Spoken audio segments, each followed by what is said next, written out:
Тишти негизи эле чоң киши болобу, жаш бала болобу, ар 6 айда тиш дарыгерине келип профилактикалык көзөмөлдөн өтүп туруу керек. Жаш балдар тууралуу айта турган болсок, жаш балдарда биринчи эле тиштердин чыгуусун байкагандан кийин стоматологдон келип бир кеңеш алуу керек. Тиштер баары чыгып бүткөндөн кийин ал тиштерди жанагындай кариес, деминерализация деп коет. Ошол кариес түшпөөнүн жолдорун кантип алса болот, же түш эми гана түшкөндө кандай сактаса болот. Мисалы үчүн жаш балдарда ошол серебрение деп коет. Жаш балдардын жанагы молочный тиш деп коет. Ошол тиштерде кариес түшкөндө ошол кариести токтотуп калса болот. Ошол процессинде жана нервке жетелегенде, пульпага жетелегенде, же болбосо ошону түшүрбөй коюунун жолдору бар да. Жаш балдардын тиштерин убагында каратып, убагында туура жууну үйрөтүп, гигиенаны сактоону үйрөтүп, жакшы карата турган болсок, ошол жаш балдарды жана убактынчалык тиштер жанагы постоянный тиштерге алмашкан мезгилинде эгер убактынча тиштердин баардыгы саламаттыгы жакшы болсо, алмашуу өтө жакшы жана эч кандай көйгөйлөрсүз алмашат. Себеби эгер жаш балдардын тиши курт же башкача айтканда, биздин тилде айтканда кариес деп коет. Ошол кариес болсо, ошол тиштерди көп учурда жулуш керек болуп калышы мүмкүн. Ошонун негизинде жанагы жаш балдардын тиштери кыйшык чыгуу ушундай бир коркунучтары бар да. Ошондой эле тиштер түз чыгып баары жакшы алмашып алсын үчүн бизге жаш мезгилдеги тиштердин таза болушу өтө шарт, өтө зарыл. Чоңдор тууралуу айта турган болсок, бул чоңдордо дагы көпчүлүгү биздеги эң чоң бүгүнкү күндө өнөкөткө айланган нерсе адамдар, биздин жарандарыбыз тиш ооруп аябай бир оор абалга келип калганда гана кайрылышат. Ошол кайрылууну кечиктиришип, ар кандай дарыларды иче беришет. Ал тишти вактынчалык баскан болушу мүмкүн, бирок көп башка организмдеги башка органдарга көп зыянын келтирет. Ошон үчүн тиш оорусуну мен бир сөз айтмакмын. Тиш оорусу эч качан жакшы болбойт. Аны өз алдынча дарылоого эч качан аракет кылуу керек эмес. Тиште биринчи эле ооруунун бир белгилери пайда болду, дароо тиш доктурга кайрылыш керек. Ар кандай өз алдынчалык дарылоолорду токтотуш керек. Эми чоңдор тууралуу дагы айта турган болсок, тиштерини убагында жууш керек. Жана айткандай эле ар 6 айда стоматологко убагында келип туруш керек. Мисалы үчүн ар 6 айда стоматологко кайрылса, биз ар бир процессте, мисалы үчүн мына кариес дейлиби, кариестин өзүнүн 4 тепкичи болот. Биринчи тепкичи кариес в стадии пятна деп коет. Бул, то есть кариестин бир дак абалдагы формасы да. Бул мезгилде эч кандай адамга укол да сайылбайт, эч кандай бир коркунуч да болбойт. Жеңил бат дарылап койсок болот. Эгер адамдар өз убагында ар 6 айда келип турса, биз ошол процесстерди баштапкы абалында кармап, аныктап, ошону токтотуп калууга мүмкүнчүлүгүбүз болот эле. Бүгүнкү күндө көпчүлүгү мисалы үчүн бизге келишет, бир тиши катуу ооруйт, анан ошол тишини дарылап, башкаларына профилактикалык көзөмөл жүргүзгөндө ооз көңдөйүндө ошондо биз байкайбыз. Башка тиштеринде дагы процесстер ар кандай бир тепкичтерге келип калгандыгына. Ошол мезгилде түшүндүрүү иштерин жүргүзөбүз. Ошондо адамдар көпчүлүгү азыр белгилей кетиш керек. Азыр адамдар алдын алууга бизде дагы аябай бир жакшы кадамдар ташталууда да. Адамдардын өзүнүн дагы ынтызарлыгы аябай жакшы. Чет өлкөлөрдө, өнүккөн өлкөлөрдө то есть врач-стоматологдор эме менен дарылоо менен алектенбейт дейт да. Эмне менен алектенет десе, алар алдын алуу менен алектенет дейт. Себеби алардын статистикасында байкап көрө турган болсок, аларда бир эч кандай оор өтүшүп кеткен абалдарыны байкоо мындай аз аябай.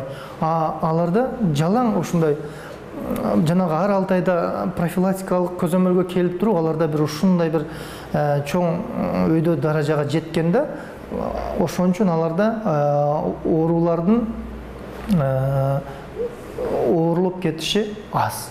Бизде бүгүнкү күндө тескерисинче болуп атат, бирок биз буюрса аракет кылабыз, аракет кылып жатабыз.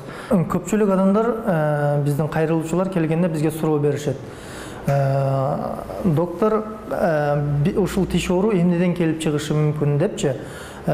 Бул жерде эң биринчи орунда мен генетиканы айтмакмын. Эгер адамдын тишинин структурасы тубаса, мындай генетически күчтүү болсо, ал тиштер структурасы, түзүлүшү бекем болот дагы, алар ар кандай бир сырттан зыян келтирүүчү факторлорго туруктуу келишет. Экинчи эле орунда, же болбосо мен экөөнүн 50-50 айтмакмын, гигиена депчи. Гигиенаны сактоонун туура жолдоруну бүгүнкү күндө биз аябай ушул нерсеге көңүл бурушубуз керек да. Себеби тишти убагында жууп, туура жууп, жакшы мамиле кыла турган болсок, биздин тиш оорунун алдын алсак болот. Ошондой эле тиштин саламаттыгы бекем болсун үчүн биз көбүнчө катуураак нерсени жешке аракет кылышыбыз керек. Катуураак дегенде кандай? Мисалы үчүн биздин ата-бабалардан калган бир жакшы бизге өрнөк десем болот. Ошол өрнөк бар. Жанакы сөөктү мындай кажылоо деп коелу, ушундай айталы, кажылоо.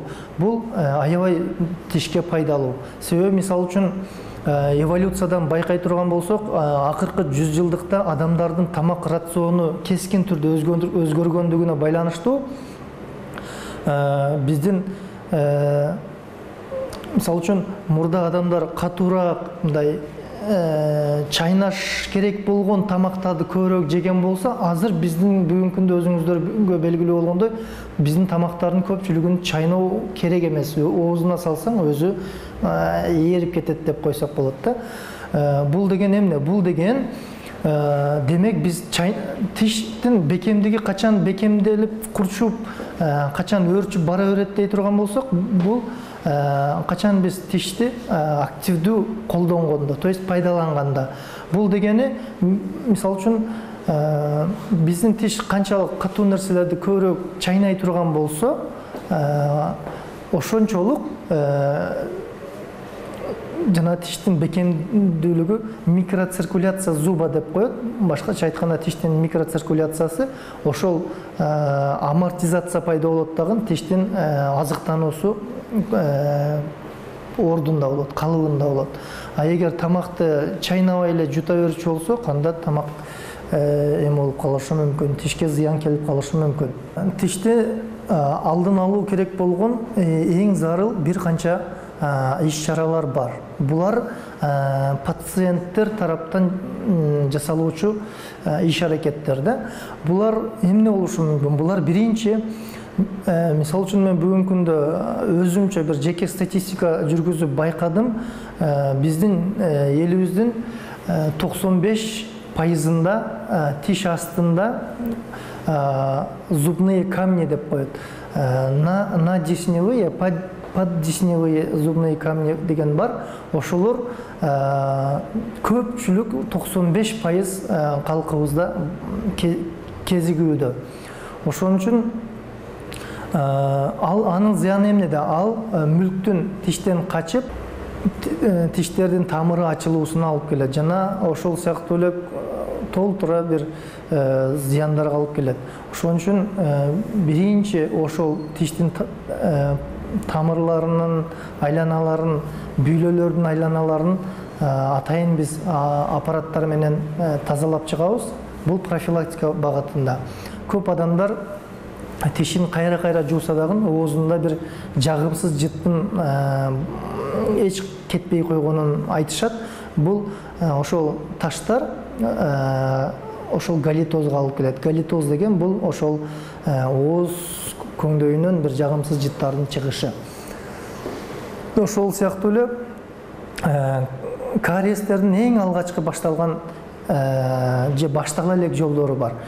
Мисалы үчүн бул профилактика багытында кетет. Герметизация фиссур деп коет. Тиштердин ортосунда атайын бир кичинекей кандай деп айтсак эми тиштин бир кошулган жерлеринде кичинекей бир сызымдар, чызымдар болот.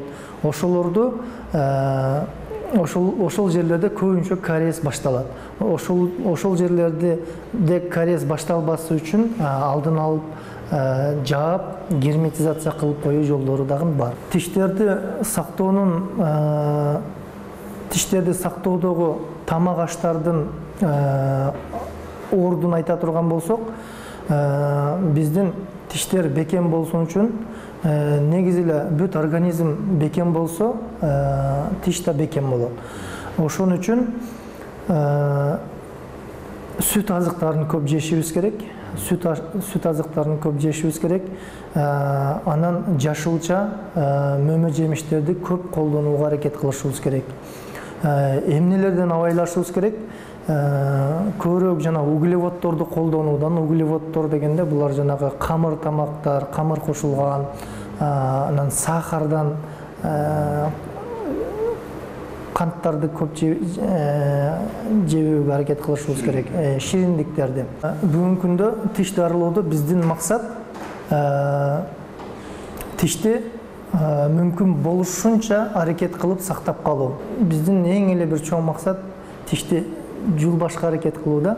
Эми бүгүнкү күндө тишти дарылоодо бир канча методдор бар.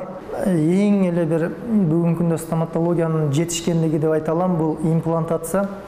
Имплантация деген бул эмне? Имплантация жөнүндө кыскача айта турган болсом, бул тиштин берки башка жолдорунда тиштерге коронка салууда же болбосо ошол тиш жок жерлерде дефекттерди толтурууда кээ бир учурда эмес, көпчүлүк учурда таза тиштерди дагы айлана жанындагы таза тиштерди дагы аралоого туура келип калат да. Бүгүнкү күндө ошол элдерди ошол таза тиштерди сактап калып, ошол тиш жок жерге гана сөөгкө атайын имплантат буралат. Имплантат медициналык титандан жасалат. Медицина титаныдан ал ошол тиш жок жерге гана атайын буралып, бир аз оперативдүү жол менен буралып, ошол жерди толтурат. Имплантаттын артыкчылыгы бул таза тиштер өз ордунда сакталып калат. Жана адамга эстетикалык, функционалдык жактан бүт талаптар боюнча аябай бир адамга ыңгайлуу метод. Металлокерамика деген конструкциялар бар. Металлокерамиканын ичи металл болот, сырты керамика болот.